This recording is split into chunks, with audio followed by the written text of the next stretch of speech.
Se eu perguntasse para você qual foi o primeiro milagre que Jesus fez, eu tenho certeza que você teria a resposta na ponta da língua, não é? Multiplicação dos pães e dos peixes. Não. O Anderson já disse não. Transformação da água em vinho, é isso? Certo. Aquele casamento em Caná da Galileia. Texto de João 2. Mas se eu perguntasse para você sobre o último milagre que Jesus fez, você saberia dizer qual foi? Complicou, né? O último milagre que Jesus fez, naquela última entrada de Jesus, ou antes da última entrada de Jesus em Jerusalém, ele entrou pelo menos umas 3 vezes ao longo dos seus 3 anos de ministério, foi esse aqui, a cura do cego Bartimeu. Se o primeiro milagre que Jesus fez foi um ato de graça, da graça de Deus sobre aqueles noivos, lá no casamento em Caná da Galileia, mas Jesus estava começando a se apresentar, era o cartão de visitas de Jesus, se apresentava como aquele que Deus enviou para salvar aquelas pessoas e o mundo inteiro. Agora esse último milagre, Jesus não tem mais nada que apresentar, todos já sabem tudo a respeito de Jesus. Portanto, a cura do cego Bartimeu é mais uma das tantas mostras da graça de Jesus sobre a vida das pessoas. Demais, né?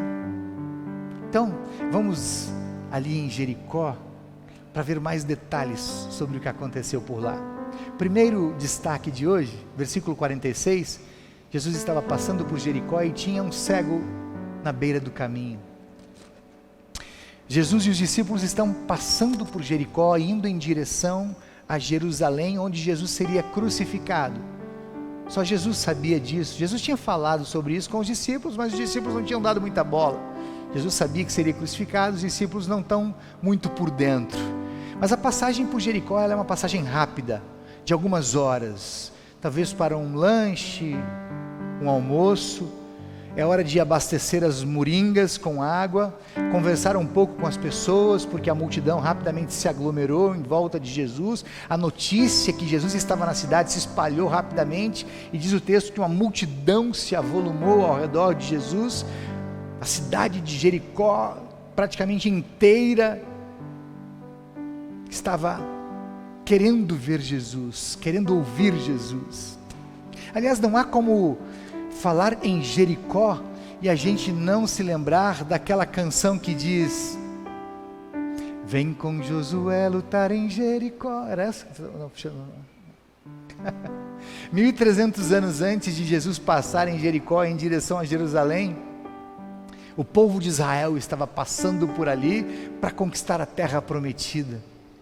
Essa foi a primeira cidade que o povo conquistou, a conquista da terra prometida. E foi um estrago, né? As muralhas ruirão, lembram? As muralhas caíram por terra, a cidade caiu por terra, tudo estava no chão. Jericó é a cidade conhecida como a mais antiga de todas as cidades do mundo. Hoje, a cidade de Jericó está sob domínio da autoridade palestina, moram lá umas 20 mil pessoas. Hoje é uma cidade misturada com moderna e antiga, não é uma cidade muito bonita, se comparada com outras cidades em Israel. Mas Jericó, no tempo de Jesus, anos 30, segundo estudiosos, era uma cidade bonita, estava totalmente reconstruída, uma cidade encantadora, conhecida como a cidade das palmeiras e das roseiras. Mas havia alguém em Jericó que não podia ver as belezas da cidade, e esse alguém atendia pelo nome de Bartimeu, filho de Timeu. Ele não podia ver porque ele era cego. Só que tudo mudaria para o cego Bartimeu naquele dia, porque Jesus estava passando por Jericó.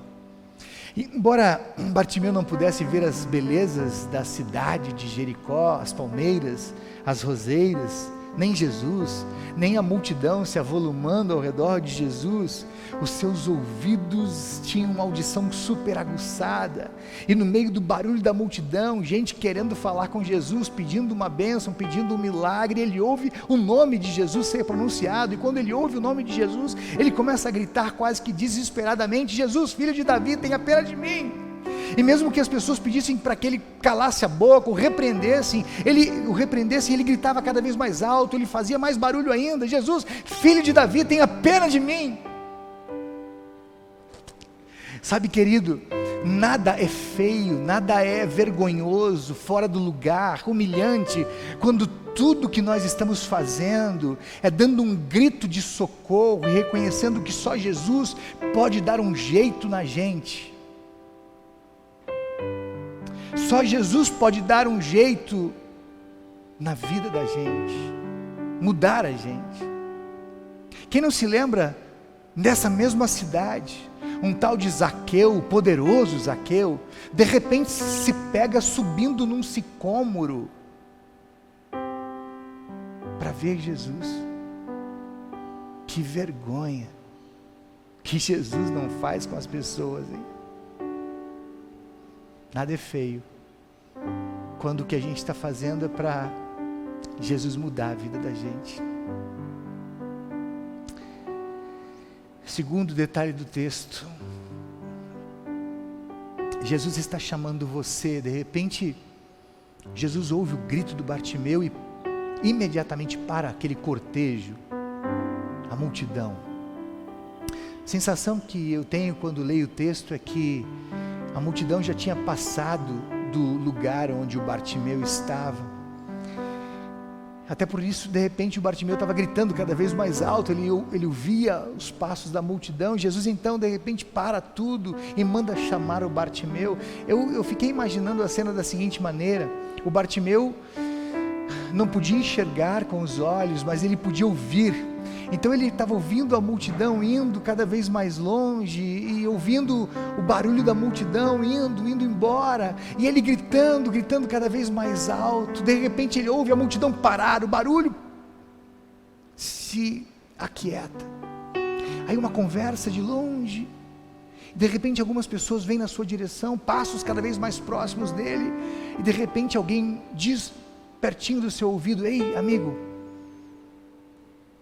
coragem, levante-se daí e venha conosco, porque Jesus está chamando você.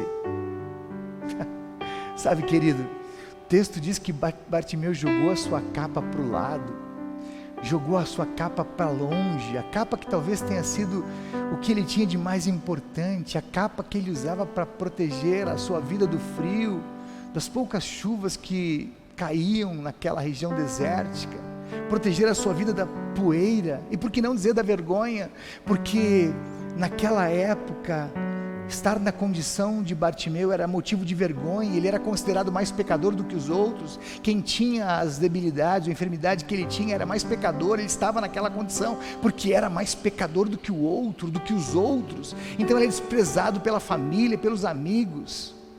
Ele se escondia às vezes da vergonha de ser mais pecador do que os outros. Ele era humilhado, estava ali, era humilhado o tempo todo. Ninguém dava a mínima, ninguém dava bola, era desprezado por todo mundo. Alguns poucos talvez o conduziam para aquele lugar todos os dias, para que ele ganhasse um mínimo para ter o sustento da sua vida, do seu dia a dia. Bartimeu, jogando a capa para o lado, está dizendo mais ou menos o seguinte: olha, eu não volto para cá jamais, eu tenho certeza que esse não é mais o meu lugar. Bartimeu está tendo certeza de que ele está indo ao encontro daquele que vai ter misericórdia da sua vida. Bartimeu sabia que está gritando, clamando, pedindo por socorro, por misericórdia de alguém que pode resolver o seu problema. Ele sabia que algo novo vai acontecer, é por isso que joga a capa para o lado, levanta mais depressa que pode, e vai correndo ao encontro de Jesus, se escorando nas pessoas que tinham vindo ajudá-lo. De repente ele está lá onde Jesus estava. Diz o texto que ele está lá no lugar onde Jesus estava. De repente ele está perto de Jesus, não está enxergando nada ainda, mas ele está perto de Jesus. Está felizão, não está enxergando nada, mas ele está no melhor lugar do mundo. E aí eu queria fazer uma conexão desse segundo ponto com o terceiro, que é quando Jesus faz uma pergunta: ei, o que você quer que eu te faça? A sensação que eu tenho olhando para o texto, é que entre o encontro de Bartimeu com Jesus e essa pergunta que Jesus faz, tenha passado alguns minutos, ou sei lá, alguns segundos pelo menos, até que o Bartimeu tenha acreditado no que estava acontecendo de verdade. Aí de repente Jesus estala os dedos: ei rapaz, ei amigo, tudo bem? Você estava gritando meu nome ali, né? O que você quer que eu faça para você? Aí o Bartimeu dá uma acordada assim e diz: sim, mestre, eu quero ver de novo. Sabe, querido, eu quero ver de novo significa que o Bartimeu possivelmente já tenha enxergado um dia. Ele já tenha visto as belezas da cidade de Jericó, as palmeiras, as roseiras, a natureza, o céu, o rosto da sua família, dos seus pais. Mas de repente, por alguma razão, ele não pôde ver mais absolutamente nada. O texto de Mateus diz que Jesus então teve compaixão de Bartimeu, tocou com as suas mãos nos olhos de Bartimeu e o curou. E todos os outros textos dos evangelhos vão dizer a mesma coisa, que Bartimeu imediatamente ficou curado e começou a seguir Jesus pelo caminho. Sabe, querido, Bartimeu poderia ter corrido imediatamente após ter sido curado, podia ter corrido até a sua cidade, olhado para Jericó e corrido em direção à linda cidade de Jericó.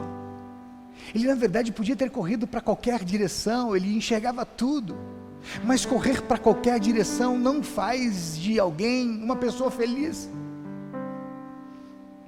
Por isso Bartimeu vai correndo na direção de Jesus, ele vai seguir Jesus, porque até ali tudo que as pessoas faziam e diziam para Bartimeu é que ele era débil, é que ele era mais pecador do que todo mundo, é que ele calasse a boca, é que ele não falasse nada. As pessoas é que repreendiam, desprezavam, mas naquele momento ele encontra alguém que diz para ele: ei, o que você quer que eu te faça? Ele encontra alguém que tem compaixão da vida dele, alguém que estende a mão para ele, alguém que diz para ele que ama ele. Enquanto até agora todo mundo desprezava, agora ele encontra alguém que o abraça. Então aonde que ele vai? Para onde ele vai? É lógico que ele vai seguir o mestre, é lógico que ele vai atrás do amor, ele vai atrás de alguém que vai amá-lo. É por isso que o texto diz que ele no mesmo instante vai seguir Jesus decide seguir Jesus pelo caminho, ele vai atrás da felicidade. Sabe, querido, eu vou terminar essa mensagem por aqui dizendo que o primeiro milagre de Jesus e o último milagre de Jesus não tem absolutamente nada de diferente do segundo, do quinto, do milésimo milagres que Jesus fez, porque absolutamente todos os milagres de Jesus são mostras da graça de Deus sobre a vida das pessoas. Todo milagre acontece depois de Jesus ter olhado para as pessoas com amor e com compaixão, e então manifestado poder sobre as suas vidas. A nossa vida é uma sucessão de milagres diários, pequenos e grandes, e a dinâmica é a mesma. É Deus olhando para você e para mim com amor e com compaixão e manifestando poder sobre as nossas vidas. Mas hoje, se Jesus perguntasse para mim e para você: ei filho, o que você quer que eu lhe faça? Seguramente um pedido sábio para um milagre tão necessário que podíamos fazer para Jesus, de repente seria: Jesus, eu quero ver de novo, eu quero ver de novo os meus olhos brilhando pelo Senhor, quero ver de novo meu coração batendo forte pela tua presença. Quero ver de novo a minha vida mais pertinho da tua, como acontecia lá no começo, lá no nosso primeiro amor. Eu quero ver de novo. Amém.